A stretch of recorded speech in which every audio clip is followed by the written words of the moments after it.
Okay, good morning everyone.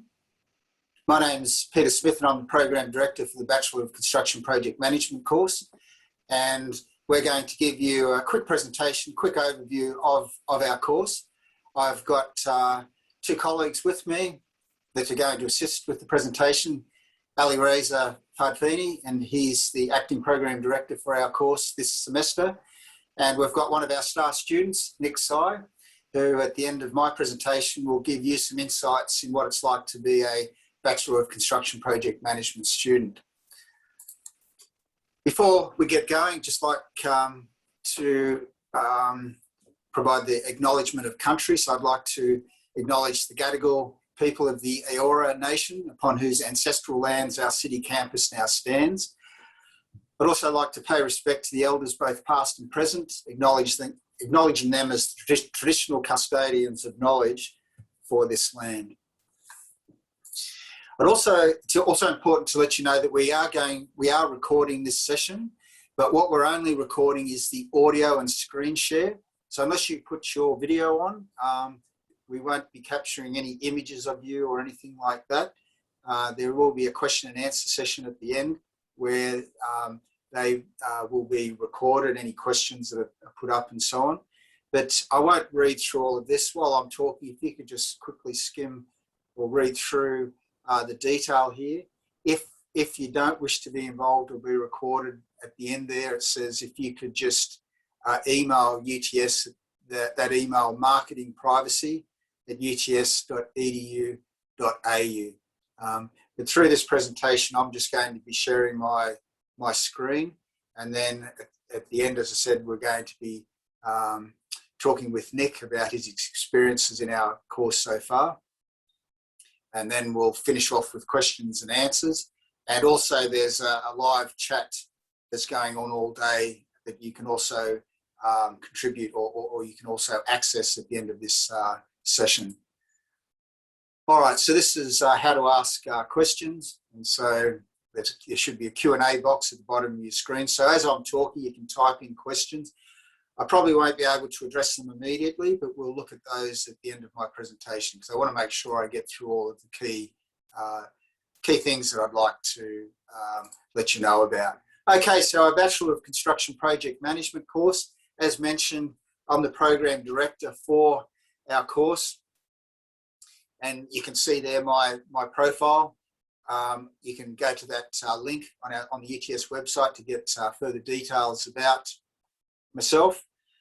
And as mentioned, we've got Ali Reza Fardfini, who's the Acting Program Director for this spring semester. Our semesters we call autumn is the first semester, spring is the second semester.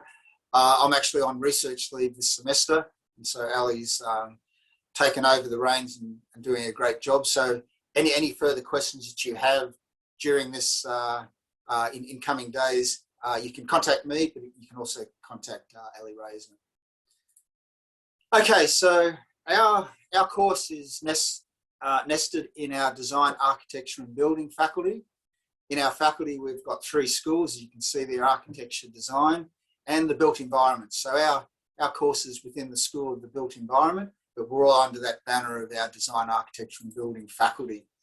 In our school, we've got two undergrad courses. One is Construction Project Management, the other is Property Economics, and then we've got a suite of postgraduate courses in the school as well.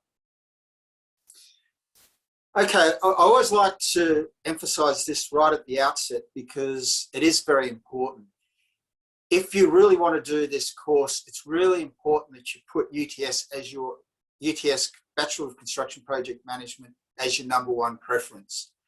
Now, I like to highlight this because over the years, quite a few students have been caught out by this. And for example, you may think you're not going to get the ATAR necessary to get into our course, so you put UTS as second or third choice and whatever. But what happens is if you actually do end up with the ATAR, you are able to get into the course. Because you haven't put UTS as your number one preference, there's every chance you won't get into the course, because we usually only have one round of offers and that's it. All right. So even if you don't think you'll get the ATAR and you really want to do the course here at UTS, please make sure you put UTS as your number one. I can't emphasize that more strongly. When we look at other courses in our area, the main courses are at Western Sydney University and UNSW. And so, as mentioned, we've got students who've put those courses as their number one preference, thinking they won't get into our course, then getting the ATAR and then realising they can't get in. Okay, the demand for our course is very strong. You can see there the trends of ATAR scores over the years. You can see there in 2017, in particular, ATAR was very high.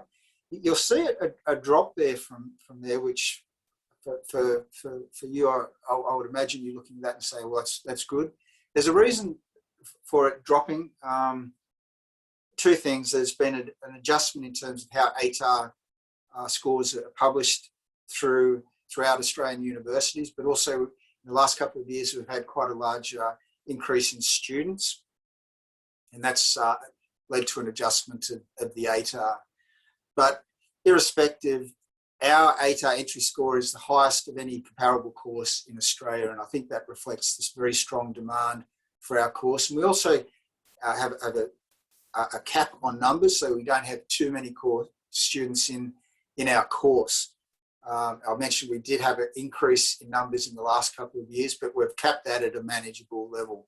In terms of what's going to happen in 2022, we're in crazy times. It's very, very hard to predict what the ATAR might be, but I'd imagine it's not going to change dramatically.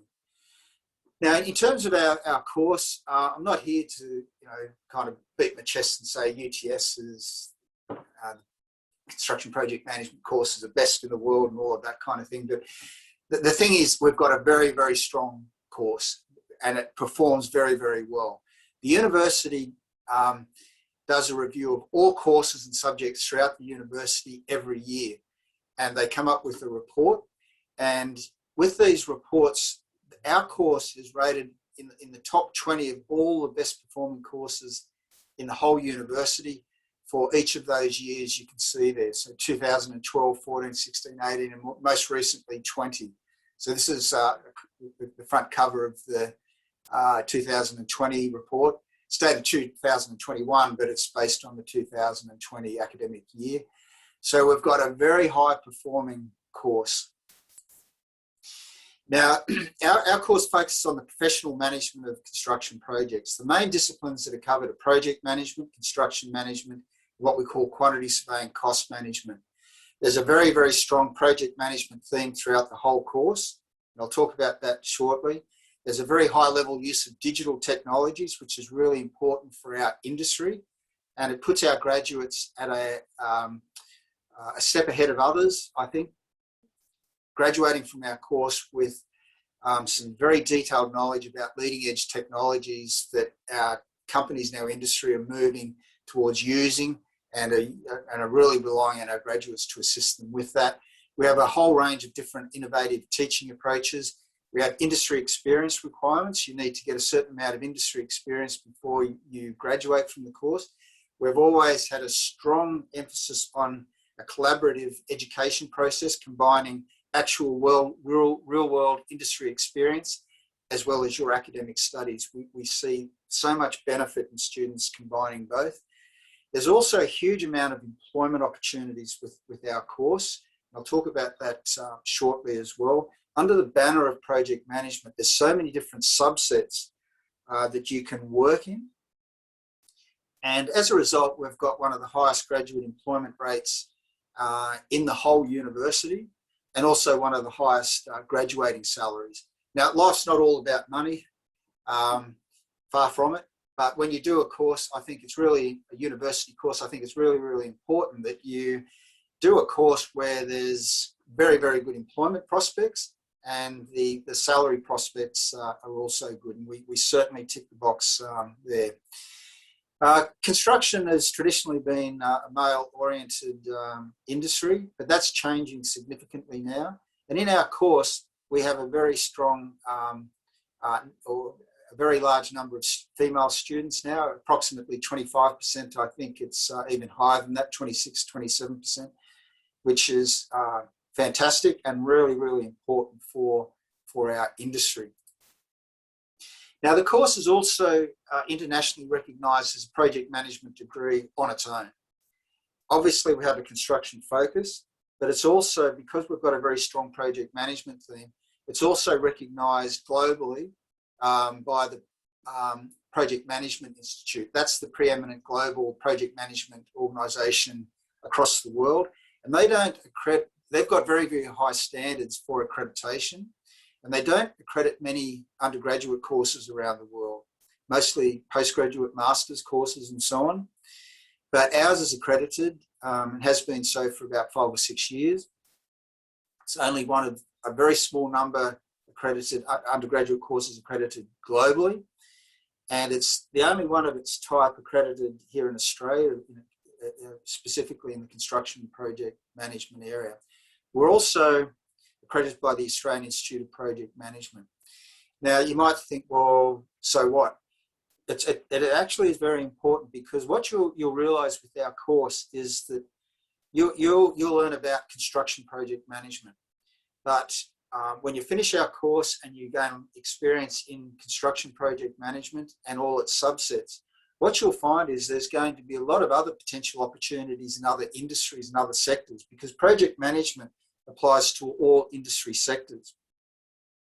And so we've got graduates now that have branched out into so many other different areas, infrastructure, petrochemical, oil and gas, but also other completely different sectors like education, in other areas like the humanitarian sector. We've got some graduates that have worked for organisations like the World Bank and all of that kind of thing, and working in many, many other industries. And so that even adds further to your employment prospects, and also giving you options as you progress through your lives in terms of different career directions and so on. So that's a real plus for our course. Now, in our course, our graduates, they mainly, when they finish our course, they mainly work, not in all cases, but the majority of our students tend to work for the larger contractors and the larger consultancy practices. But having said that, we've still got a lot of graduates who work for the smaller organisations, and there's a lot of pros and cons both ways.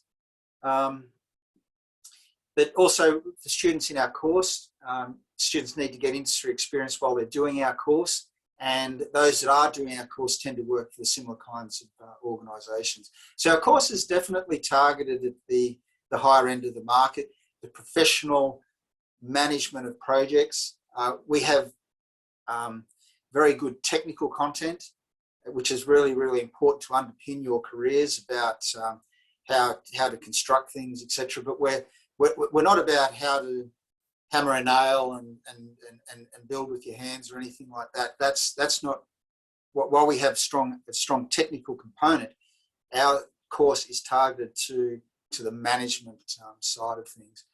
Now, we've got very strong links with industry employers. We've got a very good reputation. You can see some of the employers of our students up there on the screen. Very, very strong relationship with industry employers. And we also have a lot of people from industry that come in and give guest lectures, part-time lecturers in our course, and so on, which is a real strength.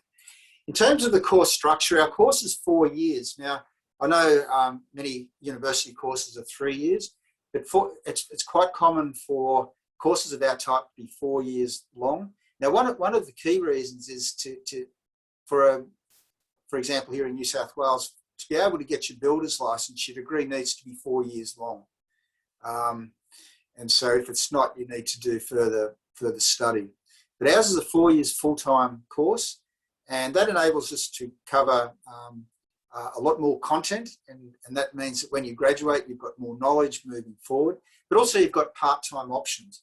We've got 2 main semesters, autumn and spring, first semester, second semester, and in summer we do run some subjects so you can accelerate or streamline your study pattern. In the course, we've got 28 core subjects and 4 elective subjects. A full-time load is normally 4 subjects per semester, 8 subjects per normal academic year. Part-time, It can be 3 subjects per semester, or it could be 1 subject per semester. You've got a lot of flexibility to adapt your study. You can do 1 subject, you can do 4 subjects, and that flexibility is very beneficial for students, particularly when they start working in industry and so on. We also have a global exchange program at UTS, and I love traveling. And hopefully in time, hopefully next year sometime, we'll all be able to travel overseas again. And as part of your course, you can also study part of that overseas. It could be 1 semester. In certain circumstances, you can study 1 whole year overseas, and that's really, really exciting, and many of our students take up that opportunity. I've spoken many times already about industry experience. What you need to do in our course is to gain 200 days industry experience before graduation. A lot of students, when they see that, initially they think, oh gosh, I just want to do my degree and I don't want to think about working until I finish my degree. I just want to party and have fun and enjoy university life and all of that kind of thing. And so yeah, that's what you should do. I'm not saying you shouldn't do that. You should enjoy your university experience. But over the 4 years, what students realise is that, okay, if I can get some industry experience before I graduate, that's going to really set me up very, very nicely. And by the time I've graduated, I've got 200 days experience under my belt, which is equivalent to close to about a calendar year's worth of work. Now, and so what we find is a lot of students in first year are thinking, oh, not really keen on that. By the time they get to second or third year, they start to see the value. They start to see their student colleagues getting jobs, and then they think, okay, this is pretty exciting. And then opportunities come up, and now you need to organise that yourself. Because part of the learning process is applying for jobs and all of that kind of thing. But because we've got so many industry contacts and we've got close relationships with industry employers and so on, very few students have any difficulty in meeting this requirement. Very, very few. And even if they haven't met that requirement by the end of their degree, it doesn't take them long to get that. All right, so it really helps with your employment prospects, and combining the academic studies with real-world experience, it really does make a difference. And so when you're in your 3rd or 4th year of your course, so many of the students and probably yourself will be working in industry. It really makes the classes so much more dynamic because you're bringing a lot of knowledge into the classroom. You can relate what you're learning to what you're doing in industry. So as I've mentioned, very good employment prospects, one of the highest graduate employability rates in the industry, one of the highest graduating salaries. So the opportunities are not just here in Australia, but also around the world. So many opportunities. And as part of that, I've mentioned that as a project management degree, you can branch out into other fields. But under the banner of project management, there's so many areas that you can work in. And you usually will start in one of these subsets that you can see on the screen here. I'm not aware of anyone in construction who immediately becomes a project manager. You've got to work your way through that to get to that level. We had quite a few of our students who never actually aspire to be the project manager. They prefer to work in subset fields and stay there, like construction management, cost management, estimating, planning, or whatever. But I've listed there, and that list isn't exhaustive, but a whole range of subset areas under the project management banner where you can work in and build up your knowledge. And what you'll find is many of our students, graduates, move across many of these different areas. Many of our employers have good cadet graduate training programs and so on, where you're getting experience across many, many different fields. And so when you combine all of that, it's really the reason why there's so many great employment opportunities out there. Now, obviously, I can't guarantee you're going to get a job. I don't have that crystal ball. Things can happen economically around the world and whatever. But if I look back over the history of this course, this course, by the way, has been going for well over 40 years. The employment prospects, even when the industry or the economy is down, the employment opportunities are typically still very, very strong. Okay, our course is accredited by all of the major accrediting bodies that accredit these kinds of courses. So I've mentioned the PMI, the Australian Institute of Project Management, but also the Australian Institute of Building, quantity surveyors, RICS, builders licensing, and the Chartered Institute of Building. Now, because it's a 4-year course, we don't have a separate honours year. And so honours are based on your average marks through the whole course. And you can see the different levels there. So you can get first class, second class honours, or the normal degree. Now, there's a special admissions scheme and adjustment points, and this is really worth taking note of. There are many, many schemes to get into our course, particularly where you may not have the necessary ATAR. So we have bonus points for Year 12 certain subjects. We have bonus points for females to encourage more females to come into our industry. There's educational access schemes. But that link there is really important to go through to see what you might be eligible for. So you probably don't have time to write that link down, but if you just do a Google search, UTS admission schemes, you'll find that area. In terms of alternative pathways, and this is one of the key questions that students ask. If you don't get the necessary ATAR to get into our course and you really want to do our course, what students normally do is to do an equivalent course or a similar course at another university. The main ones would be Western Sydney Uni and UNSW, their courses. Many will go to Western Sydney because their ATAR is a fair bit lower. And what they do is they do the first year and then they apply to come into our second year. And if they do reasonably well in their first year, they've got a reasonably good chance of getting into our course in second year. And we give credit for what they've studied in that first year. And what we find with those students is we can adapt their program so they can come into our second year and still finish in the normal 4-year time frame. All right.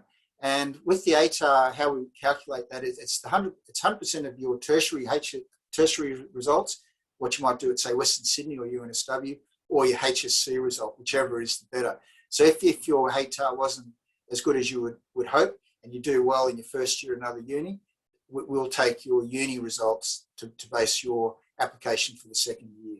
There's also, for non-school leavers, what we call a special tertiary admissions test, STAT. So you can do a Google search on that. Okay, in terms of further information, there's details of the web link for the course. But what I'd like to do now is to introduce Nick Sy, who's one of our star students. And so I'd just like to introduce Nick, and perhaps Nick, if you could just introduce yourself briefly and just let everyone know what stage of the course you're in. Yeah, so hey everyone, my name's Nick. I'm in my first year at UTS studying Bachelor of Construction Project Management. I've just completed my first semester, so I'm currently in my second semester. I'm also part of BEA, which is the Built Environment Association at UTS, and we run a lot of great events for students who do this degree, allowing them to network with people in the industry. So if you guys want to check that out, it's pretty cool as well. Okay, that's great. Yeah, that's the Built Environment Association. That's our student association, which is very, very active. And as Nick says, links students with industry, but also socially, the network. And at the end of the day, your greatest resource in our course is going to be your fellow students. So that's a really great initiative or an association for you to get to know each other even better. And Nick, what was, when you were at school and you were thinking about doing a university course, what interests you about construction and UTS, our course? Well, UTS was always a uni I wanted to go to, but for this course, I heard from a lot of friends that this was the best one. And I've always been interested in sustainable buildings. So I thought this course would be the best fit for me. Okay, that's great. Yeah, because definitely the built environment has a huge impact on the environment. And it's one of the great things with our professional field is that you can definitely have an influence on our future, because buildings have such an impact on the environment, and there's so many better ways of building and more sustainable ways of building, and we certainly cover that in quite a lot of detail in our course. Peter, a couple of questions, Sure. important questions from the attendees here. I'll read them to you. The first question is, hi, I am a carpenter looking at studying construction project management in 2023. I will have by that time construction carpentry certificate 2, 3, or 4 and a diploma of building and construction. Hoping to credit transfer straight into second year. I was wondering what the workload is like at that point and generally how well that someone with my level of experience would go at that stage. Okay, that's a very good question, and we do get quite a number of what we call mature age students who've done previous study, have got work experience, and then come into our course at a later stage, and that really adds a lot of value to our course because students like you have a lot of industry experience and bring a lot to the table in the classroom. You'll definitely get credit recognition for your studies. If you've done the diploma of building, you'll get the equivalent of 1 year's worth of subjects. It won't be the complete first year, but we can adapt things so you get onto a normal or a good program as soon as possible. With industry experience, we only give recognition for industry experience, credit recognition, if the industry experience is 6 years or more. Okay, but in terms of adapting to the classroom, we've got very flexible attendance patterns. So part-time, if you're working full-time, we've got part-time patterns. It's very, very flexible. So I'm sure you'll do very well. Yeah, repeat the next question because we don't have that much time. I have to read very quickly.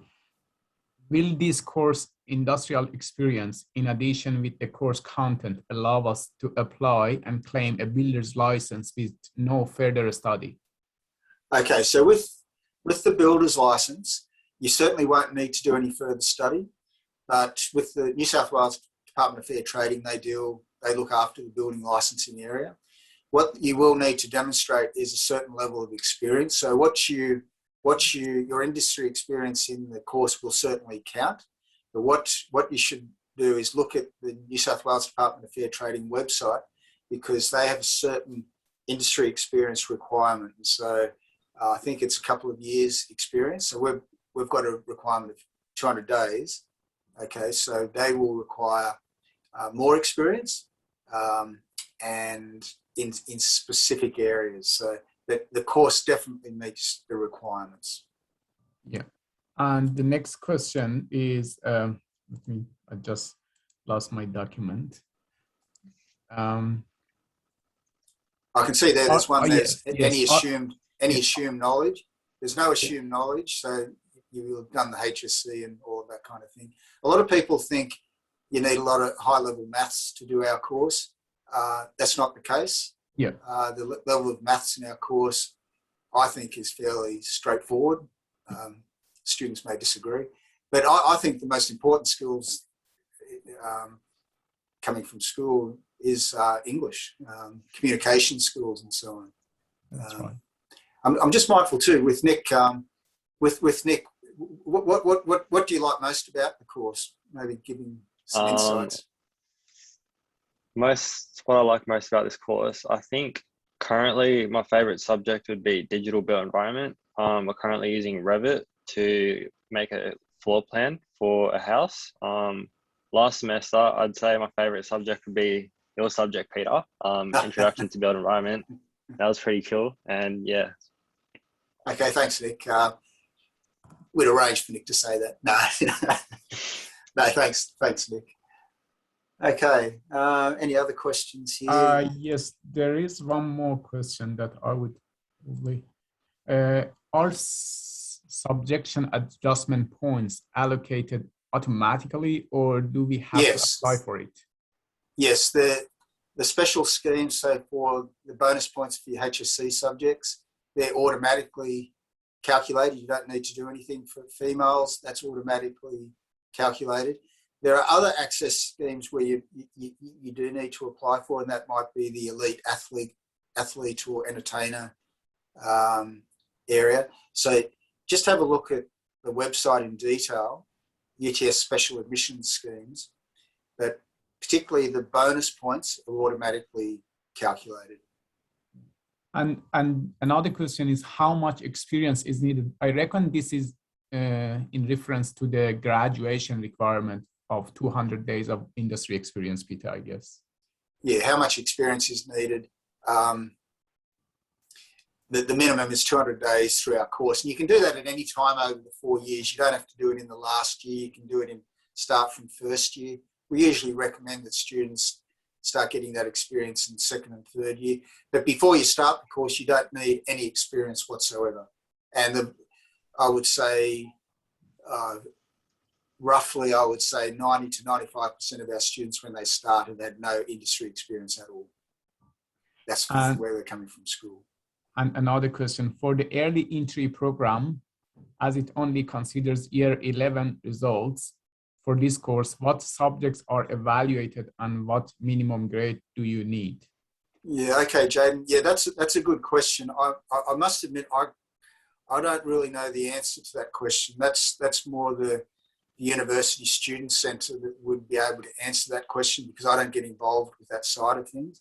So what I'd suggest you do there is you could ask that question to the Student Centre, or we've also got a chat session that will continue after this, where you could ask that question again. That's more a university-wide question, so the answer to that question would apply across all university courses. So if you could do that, that would be great. So I'm sorry, I can't give you the answer to that. I don't know. Hi, Peter, just jumping in. I'll post a link to the admissions chat directly in the chat now for those kind of queries. Okay. Yeah, great. Thanks, Jess. And the last question is, Peter, also, they can probably refer to the University Student Center to get the answer for that. And that is related to the cost of the course over the 4 years of study. Yeah, that's right. Yeah. And there's last question there. When you say a full day plus one evening, you mean about 12 hours roughly. Most subjects, we have a timetable that facilitates students working in industry. And so what we normally comprise, most subjects are about a 3-hour duration. And rather than having, say on a Monday, the 1-hour lecture, and on another day, a 2-hour tutorial, having to come in twice, we combine it all together into the one session. So there'll be a combination of lecture, tutorials, all in that 3-hour package. And so we might have, say, if you're in year 3, we might have a morning session for a subject. So one subject in the morning, 9 till 12, then another subject, 1 till 4. And we might even have another subject, say from 5 to 8. So you've got 3 subjects on the one day. Now, it doesn't always work that way. And then you come in for maybe another afternoon for your 4 subjects, or it could be another evening. So we have a combination of day, evenings, and so on. In first year, your subjects tend to be spread over 2 or 3 days. But once you're getting to second, third, and fourth year, we streamline your attendance so that it also facilitates you working in industry. Okay, is that the... That's about all we have time for, which is perfect. So great. Okay, all right. Well, I'd like to thank Nick in particular for taking the time out to give his insights, and also Ali Razor for taking the time out, and he's looking after our course this semester. So if you've got any further questions, by all means, you can email me, but also you can email Ali Razor as well. And I wish you all the best. It's a big consideration, what course to study and all of that kind of thing. So I know there's a lot of things probably going through your minds, and I acknowledge you've all had a tough year, tough last year and so on. And hopefully next year, when you're hopefully studying our course here at UTS, the sun will be out, we'll be travelling around, things will be hopefully back to as normal as possible, and a really good time to start your uni studies. Okay, so all the best to you all, and enjoy the rest of your weekend.